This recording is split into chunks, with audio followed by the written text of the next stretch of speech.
ఓం శ్రీ సాయిరామ్. ఓంకార బీజరూపాయ సర్వేశాయ జగత్పతే ప్రథమాయ నమస్తుభ్యం శ్రీ సత్యసాయి గణాధిప. శ్రీ సత్యసాయి బాబా భాసిత యశ చిద్విలాస భావాతీత దోసహర పుట్టపర్తి నివాస గైకనుమునాదు వందన శతములు. అహం సత్యబోధక చెన్నై దివ్యజ్ఞాన యజ్ఞము శ్రీ సత్యసాయి ఆధ్యాత్మిక దైనందిన సత్సంగ వేదిక. నేటి విశిష్ట కార్యక్రమము సత్యసాయి వాహిని. ఇది ప్రతి గురువారము ధారావాహికంగా జరుగుతున్నటువంటి కార్యక్రమము. దీని ప్రవచన అభ్యర్థి పేసుపాటి కోటేశ్వరరావు, సాయిరాం, హైదరాబాద్. స్వామి యొక్క దివ్యాశీస్సులతోటి, అధినేత దంపతుల యొక్క శుభ ఆకాంక్షలతోటి, ఆత్మీయ సోదర సోదరిమణుల యొక్క శుభ కామనలతోటి జరిగేటువంటి ఈ సత్యసాయి వాహిని పఠన వివరణ కార్యక్రమంలో ఈరోజు మనం 11వ చాప్టర్ వేదములలోని విలువలు అనేటువంటి పాఠంలోకి వెళ్తున్నాం. ఇవాళ ముఖ్యంగా వేదములు అంటే చతుర్వేదాలు గురించి ఇక్కడ మనకు ఋగ్వేదము, యజుర్వేదము, సామవేదము, అథర్వణ వేదము అనేటువంటి వాటిని రేఖామాత్రంగా మనకు ఎలా ఉంటాయి, దాంట్లో విభాగాలు ఏమిటి, అవి దేనికోసం ఉద్దేశింపబడ్డాయి అనేటువంటి దాని మీద మనం ప్రవచనంలోకి వెళ్తున్నాము. ముఖ్యంగా ఇప్పుడు వేదాల గురించి గత ఎపిసోడ్లో ఒక 2 మాటలు చెప్పారు. అవి ఒక్కసారి చూద్దాం. వేదాలు అనంతాలు అన్నారు. అనంతోవై వేదాహ అని అంటే ఇవి లెక్కకు మిక్కిలిగా ఉన్నాయి. కానీ అలాంటి ఉన్న వాటిని అసంఖ్యాకంగా ఉన్నటువంటి వేదాలని క్రోడీకరించి వాటిని సమీకరించి వెంగడించినటువంటి వాడు వ్యాస మహర్షి. అందుకనే వేదాలను వెంగడించాడు కాబట్టే వేద వ్యాసుడు అనేటువంటి పేరు ఆయనకు వచ్చింది. అంటే బాగా గజిబిజిగా, అస్తవ్యస్తంగా, మరి అవగాహన ఇబ్బందిగా ఉన్నటువంటి వాటిని ఒక సారూప్యమైనటువంటి భావనతో వాటిని క్రోడీకరించి మనకు అందించినటువంటి మహనీయుడు ఆయన. అవే మనకు ఋగ్వేదము, యజుర్వేదము, సామవేదము, అథర్వణ వేదము. ఇవన్నీ ఇంతకీ వేదాల యొక్క ఉద్దేశం మానవుని తరింపజేయడం. వేదం లేనిదే మనం లేం. మనం ఏ మంత్రం చదువుకున్నా, ఏ ప్రార్థన చేసినా, ఏ నిద్రపోతూ మంత్రం చదువుకున్నా, లేస్తూ మంత్రం చదువుకున్నా, ఇవన్నీ కూడా వేద ప్రతిపాదితాలే. ఇవన్నీ కూడా అలాంటి మన యొక్క సంక్షేమం కోసం, అంటే శ్వాస పీలుస్తూ మనం ఉదయం లేచిన దగ్గర నుంచి నిద్రపోయేంత వరకు మన దైనందిన జీవనంలో మన యొక్క అభ్యుదయాన్ని, మన అభివృద్ధిని, మన యోగాన్ని, మన క్షేమాన్ని కోరేటువంటివి వేదాలు. అలాంటి వేదాలని కనుక మనం జీర్ణించుకుంటే, దాంట్లో మనం భాగస్వాములం కాగలిగితే మన జీవనం సుఖంగా ఉంటుంది. మన యొక్క జీవన గమనం ఏ మాత్రము ఒడిదుడుకులు లేకుండా ముందుకు వెళ్ళడానికి అవకాశం ఉంటుందని చెబుతున్నారు. అంటే సమస్త మానవాళికి నిత్య జీవితంలో ఆదర్శంగా నిలబడ్డవి వేదాలు, ఆ వేద మంత్రాలు. అలాగే జగత్ కళ్యాణం కోసం ఉపయోగపడ్డాయి అవి. దాంట్లో స్వార్థమే లేదు. వేదంలో ప్రతి మంత్రము కూడా సమస్త లోక సుఖినోభవంతు అని చెబుతోంది. లోకా సమస్త సుఖినోభవంతు అని చక్కగా విడమర్చి చెబుతోంది. కాబట్టి జగత్ కళ్యాణానికి అంటే లోకహితానికి కానీ జగద్ధితానికి కానీ ఉద్దేశింపబడినటువంటివి వేదాలు. కాబట్టి మనం ఇంకొక రకంగా చూస్తే, గత ఎపిసోడ్లో చెప్పాడు, ఒక పెళ్లి జరుగుతుంటే ఆ పెళ్లిలో ఉన్నవన్నీ కూడా వేద మంత్రాలే. మాంగళ్యం తంతునానేనా మమ జీవన హేతున కంఠే బధ్నామి సుహే త్వం జీవ సరదాం శతం అనేటువంటిది కీలక మంత్రం వివాహంలో. ఒక వరుడు ఆ వధువు యొక్క మెడలో వేసేటువంటి 3 ముళ్ళ యొక్క మంత్రం ఇది. కాబట్టి మమ జీవన హేతున, నా యొక్క జీవనాన్ని పండించుకోవడం కోసం ఈ మంగళసూత్రాన్ని నీ మెడలో కడుతున్నాను అని వరుడు చేసేటువంటి ప్రతిజ్ఞా మంత్రం కూడా అది వేద మంత్రం అనేటువంటిది. మనం అంటే అలవొక్క వేదం అనుకోం, మనం ఏదో మంత్రం చదువుతున్నాడు ఆయన అనుకుంటాం తప్ప అది వేద ప్రతిపాదితమైనటువంటి మంత్రం అనుకోం మనం. అలాగే శ్రాద్ధం, తల్లిదండ్రుల యొక్క పితృకార్యాలు చాలా అతి పవిత్రమైనవి అండి. అంటే పుణ్యకార్యాలు ఎంత పవిత్రమైనవో అపరకర్మలు కూడా అంత పవిత్రమైనవి. మనం ఒక పెళ్లి ఎంత శ్రద్ధగా చేస్తామో మనసు పెట్టి, మన పితృదేవుల యొక్క పితృకార్యాలు కూడా అంత మనసు పెట్టి చేయాలి. అంత మనసు పెట్టి చేస్తున్నామా అంటే లోకంలో అవి తేలిగ్గా తోడబడతాయి. ఏముందిలే తద్దినం కదా, ఏముంది ఆబ్దికం కదా అని. కానీ ఒక్కటే మనం గుర్తుపెట్టుకోవాలి, మనం ఈనాడు ఇంత క్షేమంగా, సంక్షేమంగా, ఇంత హాయిగా, ఆరోగ్యంగా మనం మునిమనవులతోటి, మనవాళ్ళతోటి మనం అంతా కూడా ఇంత సుభిక్షంగా ఉన్నామంటే దేవతల యొక్క ఆశీస్సులే కాదు, పితృదేవతల యొక్క ఆశీస్సులు కూడా మనకు నిండుగా మెండుగా ఉన్నాయని మనం విశ్వసించాలి. అలాంటి శ్రాద్ధ ప్రక్రియల్లో కూడా ఉన్నటువంటి మంత్రాలు వేద మంత్రాలు. అవి కూడా వేదాలే. అయితే మనం ఇక్కడున్నంత హుషారు మనకు ఆ కార్యక్రమాల్లో ఉండదు. దీంట్లో ఉన్నంత శ్రద్ధ, ఈ పట్టు చీర, మంచి కంచి పట్టు చీర, గరుడ కట్టు, ఆ పంచకట్టు, ఆ పంచ కొంటంలో ఉన్నటువంటి శ్రద్ధ దాంట్లో మనం పెట్టం. కానీ వీటితో సమానమైనటువంటి కార్యాలవి. అందుకని మనకు పోయిన ఎపిసోడ్లో చెప్పాడు, పెళ్లి మొదలు శ్రాద్ధం వరకు భారతీయులు వేద ప్రమాణాన్ని అనుసరిస్తున్నారు అని చెప్పాడు.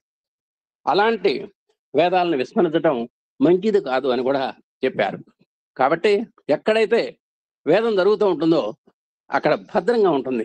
రుద్రం ఎక్కడ చదువుతామో అక్కడ భద్రంగా ఉంటుంది. రుద్రం మీ ఇంట్లో చదువుతున్నాము అంటే మీ ఇల్లు భద్రంగా ఉన్నట్టు లెక్క. మంచి సెక్యూరిటీ గ్రౌండ్స్ తోటి, ఒక భారతదేశానికి సెక్యూరిటీ గ్రౌండ్స్ ఎలా ఉన్నాయో, ఇతర దేశాలు దండెత్తకుండా ఎంత పటిష్టమైనటువంటి వ్యవస్థ మనం ఏర్పరచుకున్నామో, అలాగే మీ ఇంటికి కూడా ఒక రుద్రం అనేటువంటిది అంత భద్రతా కవచము అనేటువంటిది మనం మర్చిపోకూడదు. కాబట్టి అందుకోసం చదవాలి. కాబట్టి ఇన్ని విశేషాలు మనకు పోయిన ఎపిసోడ్లో చెప్పారు. ఇక ఈ ఎపిసోడ్లో ఏం చెబుతున్నారో ఒక్కసారి చూద్దాం. వేదములలోని విలువలు, చాప్టర్ 11. వేత్తి ఇది వేద, అనగా మానవుడు తన కర్మకాండను, జ్ఞానకాండను వేద బలము నుండే గ్రహించగలడు అని దీని అర్థం అండి. వేత్తి ఇది వేద, విద్ అనేటువంటి ధాతువుల నుంచి పుట్టింది. సంస్కృతంలో ధాతువులు ఉంటాయి, అన్ని ప్రతి పదం కూడా ధాతువు నుంచి పుట్టాల్సిందే. అలాంటి ధాతువులు ఉంటాయి. అలాంటి విద అనేటువంటి ధాతువు నుంచి వేత్తి అని పుట్టింది. వేత్తి అంటే మానవుడు కర్మకాండను, జ్ఞానకాండను దాని నుంచి తెలుసుకుంటున్నాడు అని అర్థం. ఇంకోటి నిర్వచనం కూడా ఉంది, వేదంతు అనేన ఇది వేద అని. సర్వము తెలియచెప్పబడేటువంటి దాన్ని వేదము అంటాం. సూత్రవాహంలో కూడా చెప్పారు, ఏది తెలుసుకున్న తర్వాత నీవు ఇక తెలుసుకోవలసింది ఉండదో అలాంటి విపులీకరణ చేసేటువంటి గ్రంథము వేదము అని చెప్పారు. అలాంటి శక్తి సామర్థ్యాలు కలిగినటువంటి సాహితీ వైభవం వేదంలో ఉంది అని చెప్పారు. వేదము మానవుని యొక్క పుట్టుక నుండి మరణం వరకు అతని కర్తవ్యం బోధించుతున్నవి. ఇందాక చెప్పాము, మనం నిద్ర లేచిన దగ్గర నుంచి నిద్రపోయేదాకా కూడా మనం మంత్రాలే. ఏం మంత్రం చదువుకున్నా కూడా అది వేదమే. ఇంకొకటి చెబుతున్నాడు ఇక్కడ, పుట్టుక దగ్గర నుంచి మానవుడు అంటే మర్త్యుడు అని పేరు మనకుంది. మరణము కలవాడు అని అర్థం. మరణము ఉన్నదే అంటే పుట్టుకున్నట్టే లెక్క, పుట్టుకు ఉన్నదంటే మరణం ఉన్నట్టే లెక్క. ఈ రెండు అవినాభావ సంబంధం. ఎక్కడ పుట్టుకున్నదో అక్కడ మరణం ఉంటుంది, ఎక్కడ ఉదయం ఉంటుందో అక్కడ అస్తమయం ఉంటుంది. కాబట్టి మన జీవితాలు కూడా ఉదయిస్తుంటాయి, అస్తమిస్తుంటాయి. కాబట్టి ఆ పుట్టిన దగ్గర నుంచి ఎలా పుట్టావు, నువ్వు ఎక్కడి నుంచి పుట్టావు కూడా చెబుతుంది వేదం.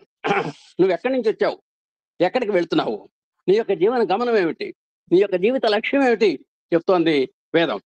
కాబట్టి దాన్ని సూక్ష్మంగా చెప్పాడు. మానవుని యొక్క పుట్టుక దగ్గర నుంచి మరణం వరకు అతని కర్తవ్యాన్ని బోధిస్తోంది. నువ్వేం చేయాలి, నీ డూస్ ఏమిటి, డూ నాట్స్ ఏమిటి, అది చెబుతోంది వేదం. అది ఏం చెబుతున్నారో, ఏం కర్తవ్యాలు చెబుతోందో మనం ముందుకు వెళదాం. అనగా మానవుని అన్ని ఆశ్రమములను గురించే వివరించుతున్నది. మనకు ఆశ్రమాలు ఉన్నాయి. ఏమిటి, చిన్నవి తీసి పక్కన పెడితే గృహస్థాశ్రమము, వానప్రస్థము, సన్యాసము, బ్రహ్మచర్యము అని ఉన్నాయి. ఇవ్వండి మన ఆశ్రమాలు. నువ్వు గృహస్థుడిగా ఎలా ఉండాలి? గృహస్థాశ్రమం చాలా గొప్పదండి. ఒక నియమబద్ధమైనటువంటి అమ్మాయిని వివాహం చేసుకొని ఆమె యొక్క ఏలుబడిలో, వివాహం అంటే మనం చాలా తేలిగ్గా తీసుకుంటాం, ఒక అమ్మాయిని పెళ్లి చేసుకుందామని. కానీ ఆ అమ్మాయి తన యొక్క జన్మస్థానాన్ని, తల్లిదండ్రులను, తన ఇంటి పేరును, తన పేరును కూడా అవసరమైతే వదిలిపెట్టి అత్తవారింటి యొక్క ఇంటి యొక్క వంశ ప్రతిష్టని, వంశ గౌరవాన్ని, అత్తవారింటి తరఫున ఉన్నటువంటి పరువు ప్రతిష్టల్ని, మాన మర్యాదల్ని 100% కాపాడటానికి వచ్చినటువంటి అతీవ స్త్రీమూర్తి మన ఆ ఆ అమ్మాయి. కాబట్టి ఆ గృహిణి అంటే ఆమె. అలాంటి గృహస్థాశ్రమ ధర్మాలు చెప్పబడ్డాయి. ముఖ్యంగా ధర్మవాహ్యంలో ఎన్నో చెప్పబడ్డాయి. అలాగే వానప్రస్థంలో ఎలా ఉండాలి, అంతా రిటైర్ అయిన తర్వాత పిల్లల యొక్క భార్య యొక్క పర్మిషన్ తీసుకొని వానప్రస్థానికి వెళ్తారు కొంతమంది. తర్వాత సన్యాసాశ్రమం. ఇప్పుడు ఒక ఒక సంస్థానాధిపతి మన ఒక బిడ్డను కన్న తర్వాత నేను మా వాడిని మీకు ఆశ్రమానికి ఇస్తాను అన్నది ఆ విదురేంద్ర స్వామి వారిని. నిజంగా అలాగే పెంచి చక్కగా ఎంత మన్మధుల్లాగా ఉంటాడు ఆ కుర్రాడు. అలాంటి చిన్న కుర్రాడు ఇప్పుడు ఈనాడు పీఠాధిపతిగా పనిచేస్తున్నాడు.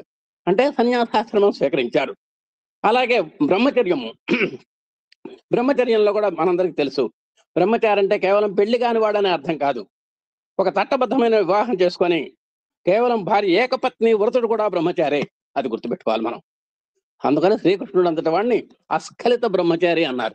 ఇదేంటండి 8 మంది భార్యలు ఉన్నారు, 16,000 మంది చక్కగా సరసంగా తిరుగుతుంటారు ఆయన పక్కన, ఆయన అస్ఖలిత బ్రహ్మచారి ఏమిటి అని ఒక సభలో సమావేశం వచ్చినప్పుడు అస్ఖలిత బ్రహ్మచారే ఎవరంటే శ్రీకృష్ణ పరమాత్మ. అంటే బ్రహ్మచర్యం అంటే కేవలం వివాహం కాకపోవడమే కాదు, మనం చట్టబద్ధమైనటువంటి భార్యతోటి ఆ ఆ పాత్రంతా పోషిస్తూ నియమ నిబంధనలతోటి ఆమెతో మాత్రమే ఏకపత్ని వ్రతుడు అయినటువంటి వాడు కూడా బ్రహ్మచారి కింద లెక్కే. ఆమె లేనిది అక్కడ పని జరగదు. ఇందాక చెప్పాం స్త్రీ యొక్క గొప్పతనం.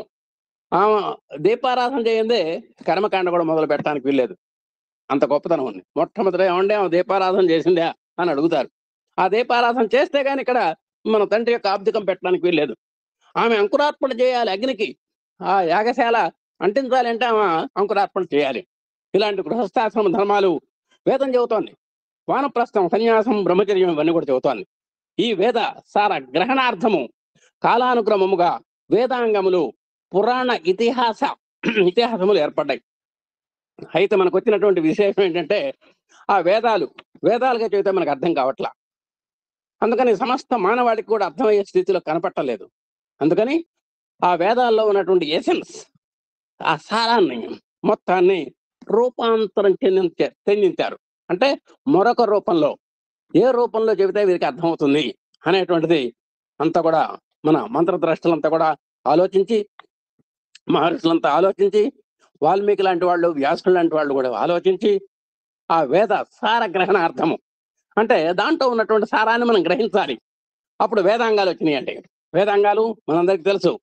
శిక్ష, వ్యాకరణము, ఛందస్సు, కల్పము, జ్యోతిషము, నిరుక్తము, ఈ వేదాంగాలు రాశారు. వాటి ద్వారా సరళీకృతం చేసి వేదాల్లో ఉన్నటువంటి దాన్ని చెప్పారు.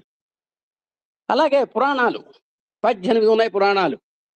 చూసారా? మత్స్య, కూర్మ, భవిష్య, భాగవత, బ్రహ్మ, బ్రహ్మాండ, బ్రహ్మవేవర్త, వామన, వాయు, ఇలాంటి 18 పురాణాలు ఉన్నాయి. మళ్ళా 18 ఉప పురాణాలు ఉన్నాయి. వాటికి మళ్ళా తోటి పెళ్లి కొడుకులు. ఇతిహాసములు రెండింటికి ఇతిహాసములు అని పేరు. భారతము, రామాయణము. దేనికి వచ్చింది ఆ పేరు వాటికి అంటే ఒక చిన్న మెలకు ఉంది అక్కడ. ఇతి, ఇహ, ఆస. ఇది ఇలా జరిగింది అని ఏ గ్రంథాలు అయితే చెప్తాయో వాటిని ఇతిహాసాలు అంటారండి. ఇతి ఈ విధంగా, ఇహ ఇలాగా, ఆశ జరిగింది, ఇది ఇలా జరిగింది అంటే కౌరవ పాండవుల యొక్క మనుగడ కానివ్వండి, ఆ జీవన సరళి కానివ్వండి, చివరికి యుద్ధం కానివ్వండి, ఇది ఇలా జరిగిందని చెప్తున్నాయి. మహాభారతంలో కూడా అలాగే మరి రామరావణ చరిత్ర కానీ, మా కౌరవ పాండవుల యొక్క చరిత్ర కానీ అట్లా చెప్పినాయి. అలా చెప్పినాయి కాబట్టి వాటికి ఇతిహాసములు అని పేరు వచ్చింది. కాబట్టి ఇంతకీ మనం దేనికి చెప్పొచ్చామంటే ఆ వేదాల్లో ఉన్నటువంటి సారాన్ని గ్రహించడం కోసము వేదాంగాలు, పురాణ ఇతిహాసాలు ఏర్పడ్డాయి. కనుక మానవులు యథార్థముకు మానవత్వమును గ్రహించవలనన్నా వేదాంగముల ప్రాబల్యమును ముందుగా తెలుసుకోవలేను.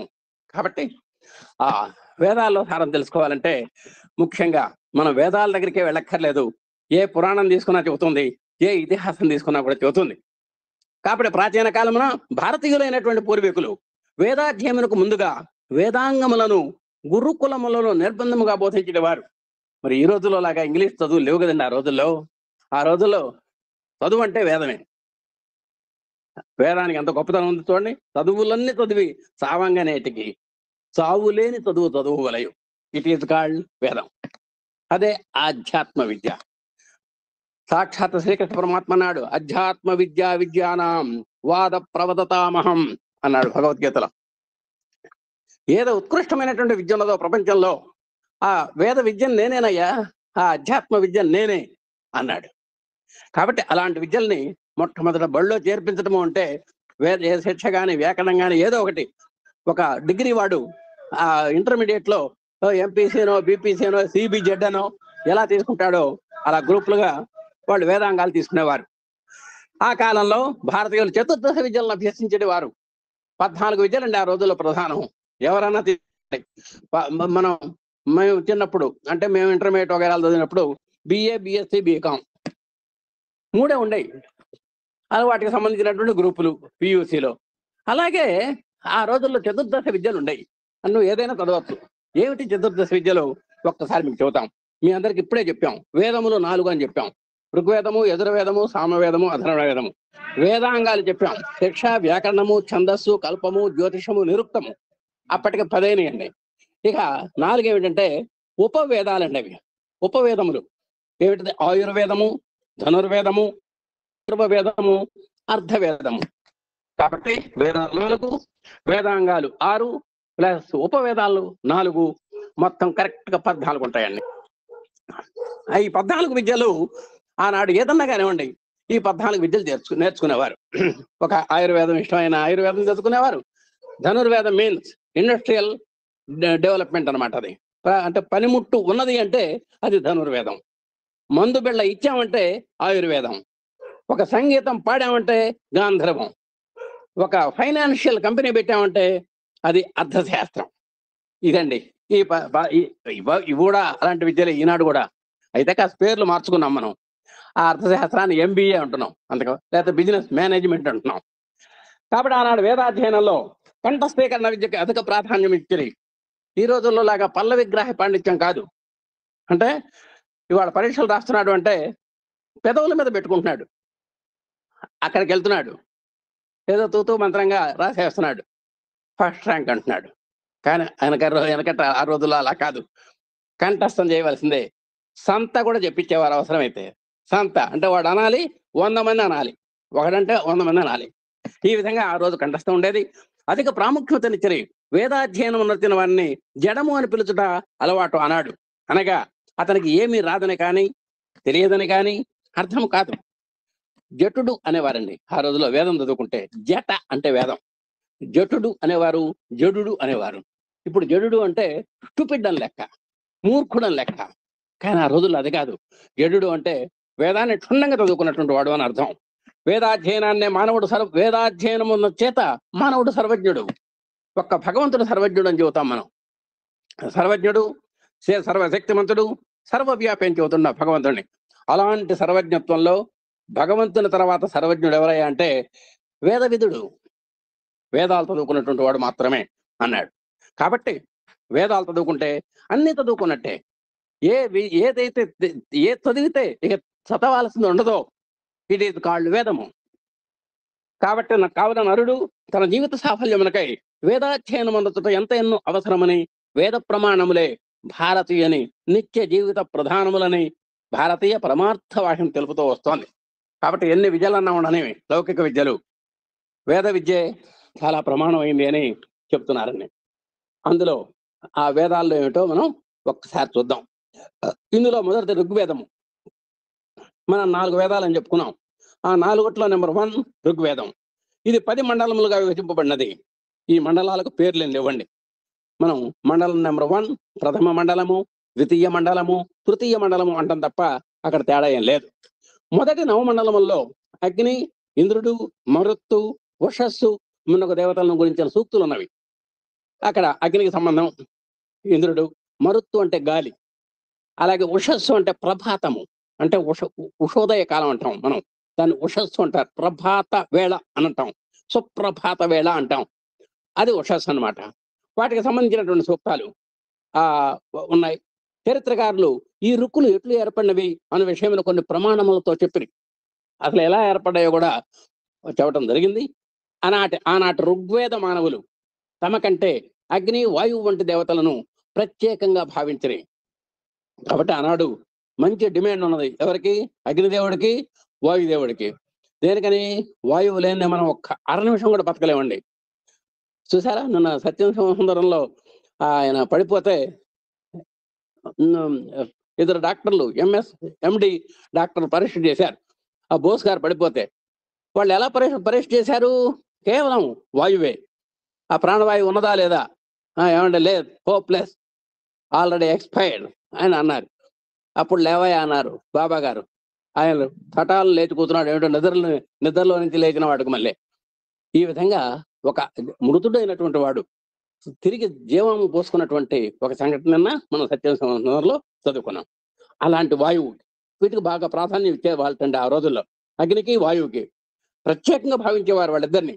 మానవుని కన్నా ఈ విశిష్ట దేవతలు విశిష్ట శక్తి గలవారని గుర్తించరి. అందువల్లనే దేవతల గుణములను గురించి విశేషముగా వర్ణించరి. కాబట్టి ఋగ్వేదంలో దేవతలు, దేవతా గణాలు, మన ఋగ్వేదంలో గణాలను వస్తాయి, ఉగణాలు అని, అవి కూడా ఈ దీంట్లో చోటు చేసుకున్నాయి. ఇక రెండవది యజుర్వేదము. ఇందులో ఇది 2 రకాలు. కృష్ణ యజుర్వేదమని, శుక్ల యజుర్వేదమని 2 శాఖలు ఉన్నవి. 2 ఉన్నాయండి. మనకు మామూలుగా మనం ప్రతి మాసంలో కూడా కృష్ణపక్షము, శుక్లపక్షము అన్నట్టుగానే యజుర్వేదంలో కూడా 2 ఉన్నాయి. శాఖలు కూడా 5 ఉన్నాయండి. శాఖల, భాష్కల, విశ్వలాయన, అలాగే మరి మాండూక్య, సాంఖ్య అనేటువంటి శాఖలు కూడా యజుర్వేద శాఖలు ఉన్నాయి. ఈ వేదముతో గంగా నదీ తీరమును కూడా ఆవర్ణింపబడినది. ఈ వేదములోనికి ఉత్తర మీమాంస విషయములు కూడా చెప్పి ఎన్నో విశేషాలు ఈ యజుర్వేదంలో చెప్పబడ్డాయి. మన రుద్రంలో చదువుకునేటువంటి మంత్రాలను కూడా చిన్న చిన్న మంత్రాలని రుక్కులు అంటారు, పెద్ద పెద్ద మంత్రాలని యజుస్సులు అంటారు.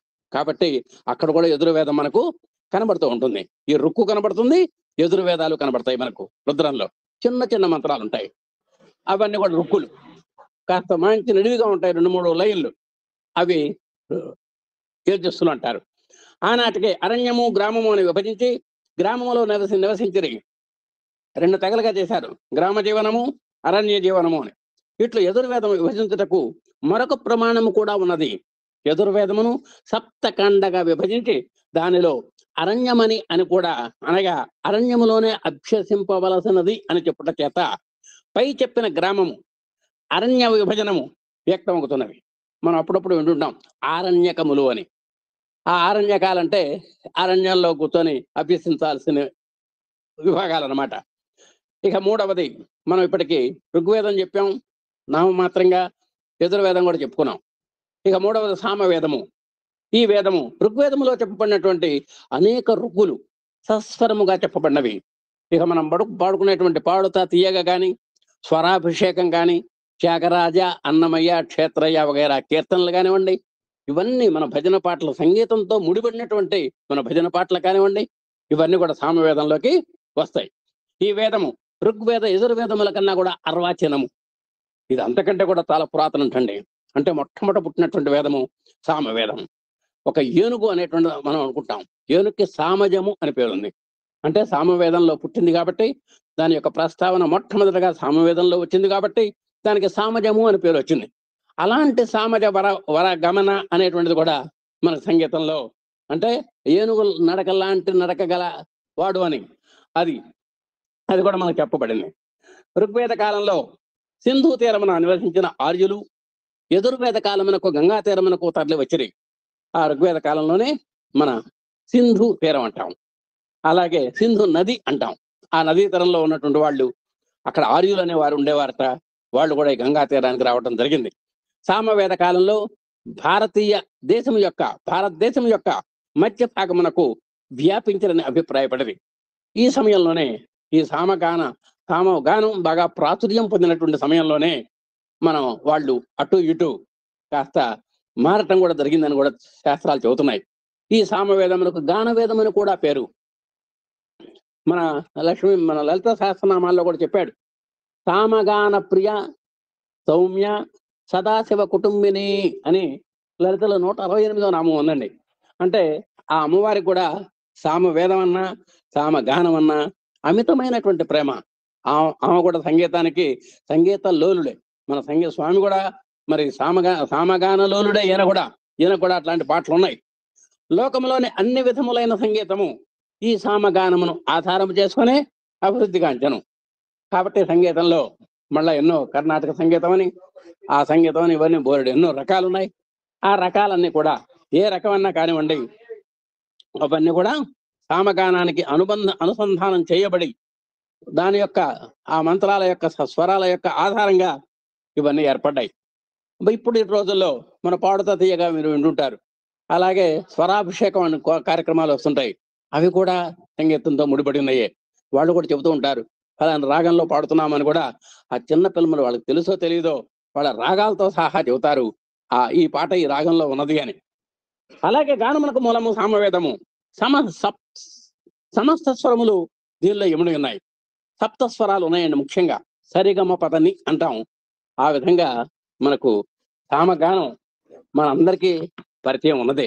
దేనికంటే మనం అందరం ఏదో సమయంలో కూని రాగాలు మన స్థాయిలో మనం తీస్తూ ఉంటాం కాబట్టి సామగానం మన దగ్గర ఉన్నట్టే లెక్క. ఇక 4వది అధర్వణ వేదము. అనేక మంది అనేక విధములా దీన్ని వర్ణించరు. ఇక చూడండి, కొందరు దీన్ని వేదత్వం అంగీకరించలేదు. అసలు ఉన్నది 3 వేదాలే అని చెప్పారు కొంతమంది. ఋగ్వేదము, యజుర్వేదము, సామవేదము. అసలు ఈ 4వది లేదండి అన్నారు. మరి లేకపోతే ఎక్కడి నుంచి వచ్చింది? మరి కొందరు మిగిలిన వేదముల్లోని శేషమే ఈ అధర్వణ వేదమని నుడివిరి. ఏమండి, 3 వేదాలు చెప్పాం, ఋగ్వేదము, యజుర్వేదము, సామవేదము. ఆ 3 వేదాల్లో చెప్పబడినటువంటి అంశాలను మళ్ళా కొత్తగా ఫోకస్ చేయబడినటువంటి విశేషాలన్నీ కూడా మళ్ళా ఇంకో గ్రంథంగా రాశాం. అంటే గ్రంథంగా రాయటం కాదు, అది ఆ విధంగా ఆ భగవంతుని యొక్క ఉచ్ఛ్వాస నిశ్వాసాల ద్వారా మరి అది కూడా వచ్చినటువంటి భాగాలు కాబట్టి ఆ 3 వేదాల్లో చెప్పగా మిగిలినటువంటి అంశాలు ఈ అధర్వణ వేదంలో చోటు చేసుకున్నాయి అనేటువంటి వాదన కొంతమంది చేస్తున్నారు. అంటే వాటికి శేష భాగమే ఇది. మిగిలిన వేదాల్లో దేవతల యొక్క శక్తి సామర్థ్యములే చెప్పబడినవి. కానీ యోగాభ్యాసము చేత మానవుడు కొన్ని అద్భుత కార్యములను తన శక్తి సామర్థ్యములతో చేయవచ్చునని చెప్పుట ఈ అధర్వణ వేదం యొక్క వైలక్షణము. ఇప్పుడు ఇంకొక విశ్లేషణ చేశారు. ఋగ్వేదం కానీ, యజుర్వేదం కానీ, సామవేదం కానీ సామర్థ్యాలు చెప్పినాయండి. అంటే ఈ విధమైనటువంటి మంత్రాల వల్ల ఇలాంటి శక్తియుక్తులు పొందొచ్చు, ఇలాంటి కెపాసిటీస్ మీరు పొందొచ్చు అని, ఇలాంటి స్కిల్స్ మీరు ఏర్పరచుకోవచ్చు అని చెప్పినాయి. కానీ ఈ అధర్వణ ఏం చేసిందంటే వాటి యొక్క వినియోగం చెప్పిందండి. వాటిని ఎలా వాడాలి, ఆ సామర్థ్యాలని ఎలా భాషింపజేయాలి, ఎలా వెలుగులోకి తీసుకురావాలి, మరి ఎలాంటి ఫలాలు పొందాలి అనేటువంటిది ఈ అధర్వణ వేదం చెప్పటమే చాలా గొప్ప విశేషం. ఏం చెప్పింది ఇది? అష్టయోగము, అష్టాంగ యోగాలు అంటాం మనం, అవన్నీ కూడా చెప్పిందండి. హఠయోగము, ఇవన్నీ కొంతమంది పెద్ద పెద్ద ఈ ఈ ఆశ్రమాల్లో చేస్తూ ఉంటారు. అలాగే తిరస్కరణ విద్య, ఇలాంటి విద్యలన్నీ ఉంటాయండి. ఇంకా వశీకరణ విద్యలని, అవని ఇవని, ఏదైనా సరే విద్యకు 2 కోణాలు ఉంటాయండి. మనం కత్తిని మనం ఆపరేషన్ చేయడానికి వాడుకోవచ్చు, మెడకాయ కోసుకోవటానికి కూడా వాడుకోవచ్చు. హత్య చేయడానికి అదే కత్తి, ఆపరేషన్ చేయడానికి అదే కత్తులు. కాబట్టి ఆ వినియోగంలో ఉంటుందన్నమాట, మనం మంచిగా చెడుగా. అలాగే ఈ అధర్వణ వేదంలో ఉన్నటువంటి మంత్రాలు కూడా కొన్ని చెడు వైపు ఉన్నాయి, మంచి వైపు కూడా ఉన్నాయి. ఈ విధంగా వేదం వల్లనే సిద్ధించిన ఇవన్నీ కూడా దేవతా ప్రసాదము చేత అసాధ్యమైన కార్యములను కూడా సాధింపగలడు. కాబట్టి అధర్వణ వేదంలో ఏదైతే మనకు సాధ్యం కాదో అలాంటి దాన్ని కూడా సుసాధ్యం చేసుకునేటువంటి మంత్రాలు కూడా ఒకవాడు కనుక ఎవడైనా వశం కాకపోతే ఆ వశీకరణ మంత్రం వల్ల కూడా వాడిని వశం చేసుకునేటువంటి అపూర్వమైనటువంటి విద్యలు దాంట్లో ఉన్నాయి. కానీ వేదాలు చాలా ముఖ్యమైనవి మనం గుర్తించాలి. వానిలో అన్ని విషయాలు చెప్పబడినవి అనేటువంటి రూఢిగా మనం నమ్మాలి. కాబట్టి వేదం అన్నిటికంటే కూడా సర్వోత్కృష్టమైనటువంటి విద్య. వేదములే భారతీయ సంస్కృతికి మూలములు. మనం ఈనాడు ఇంత సహనంతో, ఇంత సాహచర్యంతో, మన సమన్వయంతో, భావాలు పంచుకుంటూ, సమరస భావంతో, ప్రేమ భావనతోటి ఒకరికొకరు సాయం చేసుకుంటూ, మనస వాచ కర్మణ మనం ఇంత చిత్తశుద్ధిగా మంచి ప్రవర్తనతో ఉన్నాము అని ఎవరైనా అనుకుంటే అది ఆ భారతీయ సంస్కృతికి అవి ఫలాలన్నమాట. అవి ఎన్నాళ్ళ నుంచో మన సంసారంలో కట్టుబాటుగా ఉన్నది. పెద్దవాళ్ళు చెబితే చిన్నవాళ్ళు వింటము. ఇలాంటివి కొంతమంది చెబుతూ ఉంటారు కొన్ని ఇళ్లలో. ఏమండి మా తాతల నాటి నుంచి వస్తున్నటువంటి సాంప్రదాయం. అంటే నిజంగా వాళ్ళు భారతీయ సంస్కృతిని వంట పట్టించుకొని ఆ సూత్రాలన్నింటినీ నమ్మి వాటి యందు అపారమైనటువంటి అచంచలమైనటువంటి విశ్వాసం కలిగినటువంటి కుటుంబాలుగా మనం చెప్పాలి. అలాంటి కుటుంబ నేపథ్యంలో కూడా ఈ వేదం యొక్క ఫోకస్ ఆ ఆ ప్రభాత కిరణాలు ఉన్నాయని చెప్పాలి మనం. ఈ వేదములు అపౌరుషేయములు, ఎవరు రాసినవి కావు. స్వయంభవములు, వాటంతటవే వచ్చినాయి.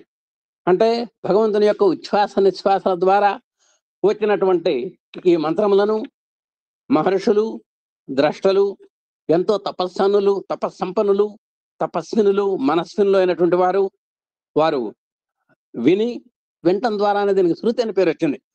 ఆ విధంగా ఆ విన్నదాన్ని వాళ్ళు స్మృతి మననం చేసుకున్నారు. వీటన్నిటికీ కూడా పునశ్చరణ. ఏ మంత్రం అయినా సరే నంబర్ ఆఫ్ టైమ్స్ చదవాలి ఆ రోజుల్లో. ఎన్నోసార్లు ఒకసారి వినబడింది అంటే దాన్ని ఒక పాట పాడాలంటే 100 సార్లు పాడాలని చెబుతున్నారు బాబా గారు.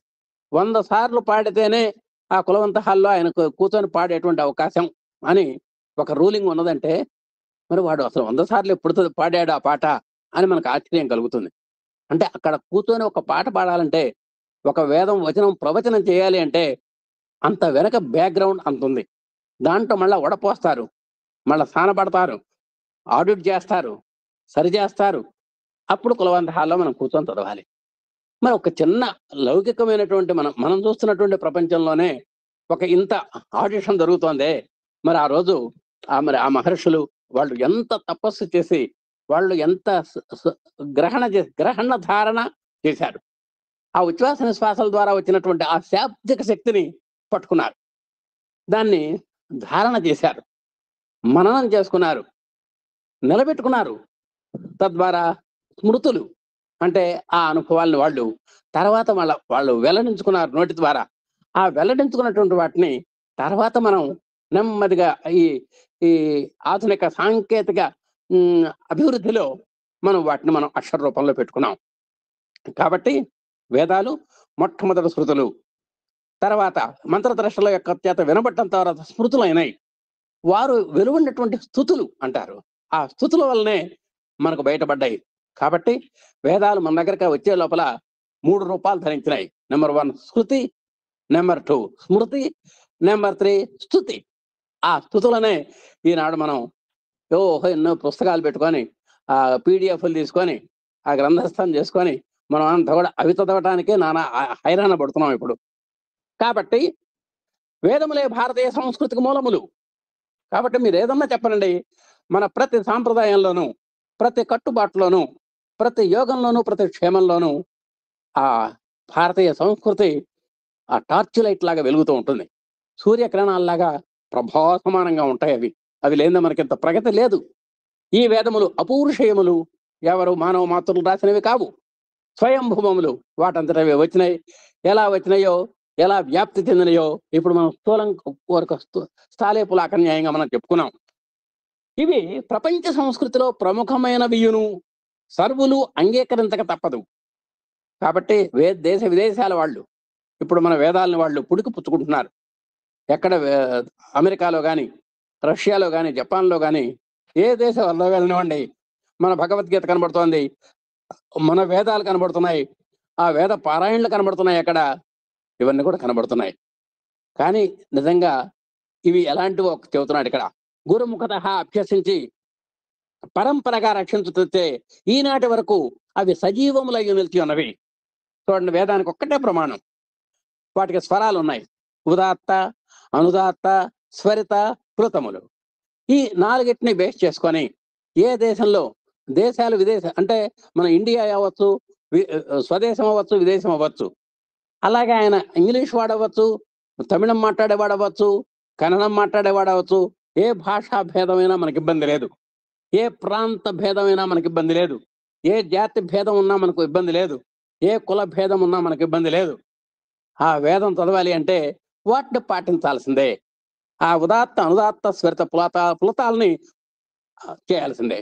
ఎక్కడైనా సరే మీరు మంచి ఉన్నతమైనటువంటి స్థాయిలో వేద సభ జరిగినప్పుడు మీరు ఒక్కసారి గమనిస్తే అక్కడ రకరకాల ప్రాంతాల వాళ్ళు, రకరకాల రాష్ట్రాల వాళ్ళు, రాష్ట్రేతరాల వాళ్ళు, దేశాల వారు, విదేశాల వారు కూడా అక్కడ సమీకరణ జరుగుతుంది. వారు ఒకే క్షణంలో అందరూ మొదలు పెడతారు. ఒకే క్షణంలో శాంతి మంత్రం చదివేస్తారు. అంటే అంత పటిష్టంగా, అంత క్రమశిక్షణగా, అంత కాల కాల గమనాన్ని పఠిస్తూ ఒకే ముక్త కంఠంతో వాళ్ళు వేదం చదవటం అనేదే వేద విద్యలో ఉన్నటువంటి గొప్పతనము. ఇక ఏ విద్యను కూడా మీరు ఆ విధంగా చదివించలేరండి. మీరు మీ వల్ల కాదు కూడా. అలాంటివి మనకి ఎక్కడా ఉదాహరణలు కూడా జరగలేదు. ఒక్క వేద పఠనము, వేద సభలు జరగటం మనందరికీ తెలుసు. ఇప్పటికి కూడా రకరకాల ప్రదేశాల్లో వేద సభలు జరుగుతూ ఉంటాయి. అమ్మవారి యొక్క కార్యక్రమాల అనంతరం, నవరాత్రి కానీ అలాంటి కార్యక్రమాల యొక్క అనంతరం ప్రతి ఆధ్యాత్మిక సంస్థలు వేద సభ పెట్టి వేద ఆశీర్వచనాలు పొందుతారు. కాబట్టి మీరు ఎక్కడన్నా చదవండి, ఎంతమంది అన్నా చదవండి, ఏ భాష వాళ్ళన్నా చదవండి, అక్కడ ఒకే సూత్రం ఉంటుంది. ఒకే కంఠంలో నుంచి అక్కడికి వస్తాయి. ఏకసూత్రంగా ఉంటాయి. వినటానికి ఎంతో శ్రవణపేయంగా ఉంటాయి, రమణీయంగా ఉంటాయి, కమనీయంగా ఉంటాయి. అది వేదం యొక్క స్టామినా. అది అసలు ఆ వేద అందుకనే ఇప్పుడు చెప్పాడు. ఇక్కడ చెప్పండి, ఇక్కడ ఒక్క మాట చెప్పారు. ఈనాటి వరకు అవి సజీవములై ఉన్నవి, ఇప్పటికి కూడా ప్రాణంతో నిలబడి ఉన్నాయంటే ఇంతమంది నోళ్ళలో నాంతో ఉండబట్టే. వాటిని మార్పు చేయ ఎవరికి సాధ్యము కాదు. మనం ఇంగ్లీష్లో ఉన్న పియూటీ పుట్ అంటాం, సియూటీ కట్ అంటాం. కానీ వేదంలో ఏమంటే మీరు ఇది ఇట్లా అనాలి, మీరు అలా అనాలి అనటానికి అవకాశం లేదు. దాన్ని ఎవరైనా అలా అనాల్సిందే. ఆ రూల్ అంటే రూలే. అంతేగాని ఒక ప్రాంతం వాళ్ళు ఇలా అంటారు, ఒక ప్రాంతం వాళ్ళు అలా అంటారు అనేటువంటిది ఒక వేదంలో మాత్రం లేదండి. ఇది అసాధ్యమైన విద్య. అందుట్లో ఎవరికి పడితే వాళ్ళకి సాధ్యమయ్యేది కాదు. ఏది ఏమైనాను 4 వేదముల సారము ఒక్కటే అని విమర్శలు తెలిపారు. వీటి మీద ఎన్ని తర్జన భర్జనలు, వాదోపవాదాలు జరిగినా అందరూ ఒకే సూత్రం. ఏమిటది? వేద సారం మాత్రం ఒకటే అని. ఈ 4 కర్మ జ్ఞాన కాండములు ఇవన్నీ కర్మను చెబుతున్నాయి, జ్ఞానాన్ని చెబుతున్నాయి. అంటే నువ్వు ఏం చేయాలో చెబుతున్నాయి. నియతం కురు కర్మత్వం, డూ యువర్ డ్యూటీ అని చెబుతున్నాయి. మనందరికీ డ్యూటీ అంటే ఏ వృత్తిలో ఉంటే ఆ వృత్తిలో డ్యూటీలు వేరుగా ఉంటాయండి. ఒక టీచర్ డ్యూటీ వేరు, ఒక లాయర్ డ్యూటీ వేరు, ఒక వైద్యుడి యొక్క డ్యూటీ వేరు, ఒక రాజు యొక్క డ్యూటీ వేరు, ఒక మంత్రి యొక్క డ్యూటీ వేరు. కాబట్టి నియతం కురు కర్మత్వం, do your duty as per regulations, rules and regulations. అది చెబుతోంది. గీత కూడా అదే చెబుతోంది, నియతం కురు కర్మత్వం. ఇవన్నీ విన్నాడు అర్జునుడు. ఏం తోతలా. కరిష్యే వచనం తవ అన్నాడు. అయ్యా నువ్వు చెప్పినట్టే చేస్తాను అన్నాడు. ఇదే 2 ముక్కలు. గీత ఆయన నియతం కురు కర్మత్వం అన్నాడు. మొత్తం సారాంశంగా ఒకే మాట చెబితే గీతలో నియతం కురు కర్మత్వం, do your duty mister Arjuna అన్నాడు. కరిష్యే వచనం తవ అన్నాడు. నీ యొక్క ఆజ్ఞని శిరసావహిస్తాను, అలాగే చేస్తాను అన్నాడు. అది అలాంటి కర్మకాండం గురించి చెబుతోంది మన వేదం. అలాగే జ్ఞానేనైవతు కైవల్యం. నువ్వు ఎన్ని చేసినా సరే, నువ్వు ఎన్ని పాటలు పాడినా, ఎన్ని సేవాదలుగా సేవలు చేసినా, నువ్వు జ్ఞానం కాస్త ఇసుమంత కనుక లేకపోతే నీకు అసలుగా మోక్షం అనేటువంటిది, అంటే పురుషార్థాల్లో 4 ఉన్నాయి కదండి, ఆ 4గిట్లో నీకు అవకాశం లేదని చెబుతున్నారు ఇక్కడ. చూసారా, మానవుడు తన పురుషార్థములను ఈ వేదముల నుండే పొందగలడు. పురుషార్థాలు 4 ఉన్నాయి: ధర్మము, అర్థము, కామము, మోక్షము. మొట్టమొదటి 3 లౌకికం, నెంబర్ 4 మోక్షము అలౌకికం. ఈ 3 మనకు వర్తిస్తాయి, 4వది మనకు వర్తించదు, మన చేతుల్లో లేదు. కాబట్టి ఇక్కడ ధర్మ అని మొట్టమొదటిలో అగ్రగామిగా ఉన్నటువంటి ధర్మాన్ని అర్థానికి సమన్వయించాలి, కామానికి సమన్వయించాలి. మనం చేసేటువంటి అర్థ సంపాదన, డబ్బుల సంపాదన ధర్మబద్ధంగా ఉండాలి. అలాగే మనం పొందేటువంటి కామం అంటే కేవలం స్త్రీ పురుష సంబంధమైందే కాదు. ఏ కోరిక కోరుకున్నా కూడా అది ఇట్ ఈజ్ కాల్డ్ కామము, కామ్యము అంటాం. అంటే రకరకాల కోరికలు ఉంటాయి మానవుడికి. నాకు అది కావాలి, ఇది కావాలి అని ధర్మబద్ధంగా కోరుకోవాలి తప్ప అనిత్యాని శరీరాన్ని, అందరి సొమ్ము మనకు రాని అనకూడదు. అనిత్యాని శరీరాన్ని, శరీరాలు శాశ్వతం కాదు కదండి. అందరి సొమ్ము మనకు రాని అన్నట్టు ఆయన. ఎట్లా కుదరదు. నీ దానికోసమే నువ్వు పాటుపడాలి గాని ఇతరుల దానికోసం పరాయి సొమ్ముకు నువ్వు ఆశపడకూడదు. పొరల సొమ్ము పాము వంటిది. ఏమండి అట్లా చెప్పాడు. ఆ విధంగా ధర్మంతో కూడినటువంటి అర్థం చేయి. అర్థ సంపాదనకు అలవాటు చేసుకో. ధర్మబద్ధమైనటువంటి కామాన్ని పొందు. ఆ విధంగా నువ్వు చేసినప్పుడు మోక్షం దానంతట అదే నీ దగ్గరికి వస్తుందయ్యా అని ఆ పురుషార్థాల్లో సారాన్ని వేదాలు చెప్పినాయండి. ఈ వేదముల నుండే పొందవలను. ఇట్టి 4 వేదములను సంపూర్ణంగా అభ్యసించుట కష్టమును కారణం చేత శృతి నందు స్మృతి పురాణ ఇతిహాసముల ద్వారా వేదసారమును పెద్దలు అందించుతూ వచ్చిరి. కాబట్టి అలాంటి వేదాల్లో ఉన్నటువంటి సారము అందరికీ అర్థం కాదనేటువంటి ఉద్దేశం చేత ఆ శృతులను స్మృతులుగా మార్చారు. అంటే ఇందాక చెప్పుకున్నాం, ఆ మహర్షులు వాళ్ళ యొక్క స్మృతి మధుల్లో దాన్ని రిజర్వ్ చేసుకున్నారు. పదే పదే మననం చేశారు. చాలాసార్లు ధారణ చేశారు. వాటిని విలువరించారు. ఎలా? పురాణాల ద్వారా. పురాణాలు 18, ఉప పురాణాలు 18 అని చెప్పుకున్నాం. ఇతిహాసములు ఇందాక చెప్పుకున్నాం, భారత రామాయణాలు. వీటి ద్వారా ఆ వేదసారాన్ని పెద్దలు అందించు వచ్చారు. అందుకనే మహాభారతానికి కూడా పంచమ వేదము అని పేరు వచ్చింది. ఒరులేయ వివరించిన నరవర అప్రియము తన మనమ్మనకకు తానొరులకున విశేయకునికి పరాయణము సకల ధర్మ పదములకెళ్ళం అని మహాభారతం చెబుతోంది. మహాభారతంలో కల్లా హైలైట్ అయినటువంటి పద్యం ఇదన్నమాట. నువ్వు ఎవరు ఏం చేస్తే నీ మనసుకు బాధ కలుగుతుందో, ఎవరు ఏం చేస్తే నీ ఒంటికి బాధ కలుగుతుందో అలాంటి పనులు నువ్వు ఇతరులకు చేయకుండా ఉండటమే పరమ ఉత్కృష్టమైనటువంటి ధర్మము అని మహాభారతం చెబుతోంది. మహాభారతాన్ని మొత్తాన్ని కాఫీ డికాషన్ కలిపి ఒక బ్రూ కాఫీ లాగా ఒక కప్పులో పోస్తే ఆ కప్పులో ఉన్నటువంటి సారాంశం ఏంటయ్యా అంటే, నువ్వు ఎవరు ఏదన్నా ఒక మాట అన్నారు, నీకు బాధ కలిగింది, నువ్వు అలాంటి మాట వాళ్ళని అనకూడదు. వాళ్ళు కొట్టారు, నీకు బాధ కలిగింది, నువ్వు అలాంటి పని వాళ్ళకి చేయకూడదు. వాళ్ళు ఏదో హాని కలిగించారు పరోక్షంగా, ఏదో నిన్ను నష్టపరిచారు, అలాంటి నష్టం కలిగించేటువంటి నువ్వు చేయకూడదు. కాబట్టి మనస వాచ కర్మణ ఎవరు ఏం చేస్తే నీ మనసు గాయం అవుతుందో అలాంటి వాళ్ళ మనసును కూడా అలాంటి వాటితోటి గాయపరచకుండా ఉండటమే పరమ ఉత్కృష్టమైనటువంటి ధర్మము అని మహాభారతం చెబుతోంది. కాబట్టి మనం భారతం మొత్తం చదవక్కర్లేదు, ఇది ఒక్క పద్యంలో చెప్పేశాడు మొత్తం. అలాంటి సారాన్ని పొందాలి అంటే ఇదంతా కూడా వేదాన్ని నుంచి వచ్చినటువంటి బ్రూ కాఫీ అని చెప్పాలి. కర్మ జ్ఞాన కాండములు పరస్పరము కార్యకారణ భావముగా ఉన్నవి. అయితే 4 వేదాల్లో రెండు ప్రధాన అంశాలు. నువ్వేం కర్మ చేయాలి, ఏం చేయకూడదు, ఎలాంటి జ్ఞానాన్ని పొందాలి. జ్ఞానాలు చాలా ఉన్నాయి, తాత్కాలికాలు, శాశ్వతాలు. నువ్వు శాశ్వతమైనటువంటి జ్ఞానం పొందాలి అంటే, భగవత్ సాక్షాత్కారాన్ని పొందేటువంటి జ్ఞానం పొందాలి అంటే నువ్వు ఈ 2 కూడా కార్యకారణ భావాలు. అంటే ఆ కర్మ జ్ఞానం మీద ఆధారపడుతోంది, ఈ జ్ఞానం కర్మ మీద ఆధారపడుతోంది. ఈ పరస్పర సహకారం చేసుకుంటూ ఉంటాయి. అంటే ఒకటి కార్యమైనప్పుడు, కర్మ కార్యమైనప్పుడు జ్ఞానం కారణమవుతోంది, జ్ఞానం కార్యమైనప్పుడు కర్మ కారణమవుతోంది. ఎందుచేతననగా కర్మానుగుణముగా ఫలము. మరి ఫలం రావాలంటే కర్మ చేయాలి. పరీక్ష పాస్ అవ్వాలంటే చదవాలి, చదివితే పరీక్ష పాస్ అవుతాం. పరీక్ష పాస్ అవ్వాలంటే చదవాలి. చూసారా, ఈ కార్యకారణ బంధం తప్పదు. నువ్వు అధ్యాత్మంలో అంటే దైవపరమైనటువంటి నువ్వు చింతనలో ఉన్నప్పుడే మోక్షం వస్తుందని చెప్పుకున్నాం అనుకోండి, ఆ దైవ చింతనలో మనం ఉండాలి కదా.